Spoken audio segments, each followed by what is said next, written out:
ሁለተኛው መምህራኖቻችን ናቸው። ሁለተኛ ያልኳችሁ ዋናው ስላለ ነው።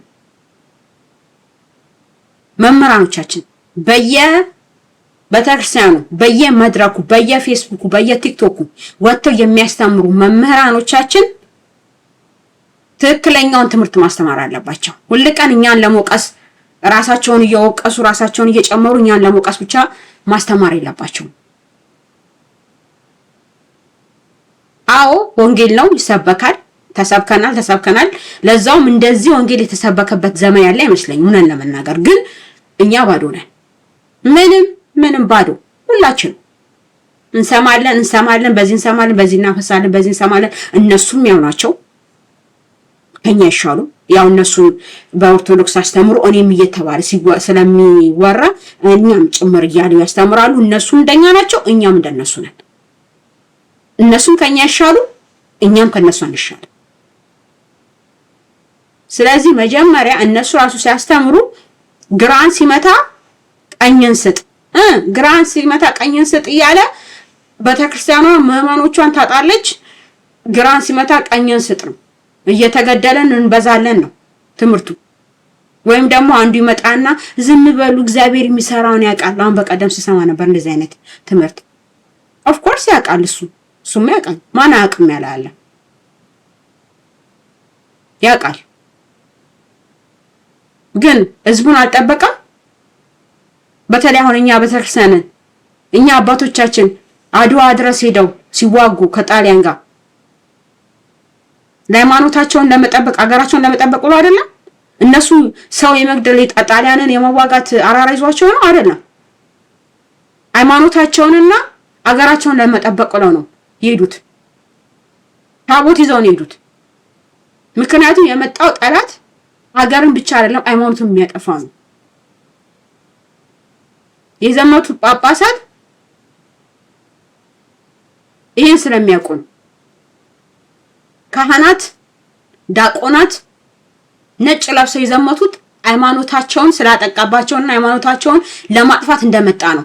ያውኑስ መምህር ተብሎ እኔ ደግሞ ማዕረጋቸው ከየት እንደሚመጣ ማዕረጋቸው የሚገርም ማዕረግ ነው ያላቸው። ስጠሩት ራሱ ስሙ የሚገርም። ከዛም በዚህ ላይ በጎን ዶክተር ናቸው ወይ ፕሮፌሰር ናቸው ወይ የሆነ ነገር ናቸው። ግን የለም ባዶ። አትናገሩ ይላል። ኦፍ ኮርስ አትናገሩ። ማን መናገር ይፈልጋል? ማን አባቱን መውቀስ ይፈልጋል? ደግሞ ሲጀምር አባት ከሆነ እኮ አባቴ ብለን እኮ መጠየቅ አለብን። በዛ ላይ ደግሞ አሁን ራሳቸውን አላረጉም። ሲያስተምሩ ለምንድን ነው እውነቱን የማይናገሩት? ለምንድን ነው ስለ ዮዲት ጉዲት የማይናገሩት? ለምን ስለ ግራኝ መሐመድ አይሰብኩም? ለምን አባቶቻችን እምነታችን እስከዛሬ እንዴት ነው የቆየው? መማሪያ የአባቶቻችን እኮ ገድል መማሪያም ጭምር ነው አይደል እንዴ? ገድል ሲጀምር መማሪያ ነው፣ ለሃይማኖት መሰረት አይደለም። ሁላችንም እናውቃለን ይሄንን። ለምን ወጥቶ ይሄንን አይናገሩም? ለምንድን ነው እሱማ አስተምሩት ይሄንን ህዝቡን? ለምንድን ነው ራስን እንዴት ነው መጠበቅ የሚቻለው? ለምን ጣሊያንን ተዋጋን? ሃይማኖታችሁ የምትጠብቁት እንዴት ያርጋችሁ ነው? እነ ቅዱስ ጊዮርጊስ ሳይዋጉ ቀርተው ነው ወይ ለሃይማኖታቸው የሞቱት? መጨረሻ ላይ አይደለም እንዴ? ብዙ አሉ ሊወራላቸው። ግራኝ መሐመድ እንዴት ነው ከኢትዮጵያ የወጣው? እንዴት ነው የሞተው? ማን ገደለው? ብዙ ነገሮች አሉ እኮ። ወይ በሃይማኖት ጻድቅ አልሆኑ ይጸልዩና ከእግዚአብሔር ጋር ያገናኙናል፣ ይቅር ይለናል እሱ የምንላቸው ሰዎች አይደሉም? እኛም አይደለንም? ወይም ደግሞ እስቲ በቃ እግዚአብሔር ይርዳን አገራችንን እንጠብቅ ሃይማኖታችንን እንጠብቅ የሚሉ ሰዎች አይደሉም? ይወጣና ካሴት ይሸጣል፣ መዝሙር ይሸጣል፣ መጽሐፍ ያሳትማል፣ በየቦታው ሲሄድ አንቱ ይባላል፣ ደሞዝ ይቀበላል። ቲክቶክ ላይ መጣና ቲክቶክ ላይ ገንዘብ ይሰራል፣ ዩቲዩብ ይከፍታል፣ ዩቲዩብ ላይ ገንዘብ ያገኛል። በቤተ ክርስቲያኗ ትምህርት ገንዘብ እያገኛል እየተዳደረ። ምክንያቱም ሰው ብር የሚሰጠው መጽሐፍ የሚገዛው ካሴቱን የሚገዛው ብር ቲክቶክ ላይ ብር የሚሰጠው ስለ ሃይማኖታቸው ስራው ነው። እቺ ሃይማኖት ከሌለች ይሄ ህዝብ ከሌለ ለማን ነው እሱ የሚናገሩት? ማን ነው ገንዘብ የሚሰጣቸው? እንዴት ነው ቤታቸውን የሚያስተዳድሩት? እንዴት ነው ራሳቸው የሚተዳደሩት? አንዳንዴ ይሄ ያልሆነ ትምህርት አቁም። እናውቃለን እኮ ሁላችንም እናውቃለን። በዚህ መጠን መናገር መቻል አለብን። እኛ ቅድም እንዳልኳችሁ የመጀመሪያ ፖይንት ላይ ራሳችን ጥፋተኛ ነን። አዎ የኛ ሃይማኖት ብዙ ጊዜ ራስን ዝቅ ማድረግ ነው። ወይም ደግሞ አዋቂዎች አይደል ወይም እውቀት ላይ አንሰራም። እኛ እኮ እውቀትም እኮ ነው የሌለን። እውቀት እንኳን የቤተክርስቲያን እንኳን እውቀት እንኳን አናውቅም። ወይ አልኖርንም ወይም ደግሞ እነሱም አልኖሩ እኛም አልኖርንም ወይም ደግሞ በቃ እስቲ ቤተክርስቲያናችንን እንጠብቅ። መቼም መግደል ኃጢአት የሚሆነው ሃይማኖትን ለመጠበቅ ስል ባረገው እኔ ቱ ቢ ኦነስት ኃጢአት አይመስለኝም። ኃጢአት ከሆነ ኃጢአት ሊሆን የሚችለው እስከዛሬ ሃይማኖታቸውን እንጠብቃለን ብለው የተዋጉ ሰዎች በሙሉ ሲሆን ነው የሚገቡት ማለት ነው። እግዚአብሔር ይቅር አይላቸውም ማለት ነው። ነገስታት፣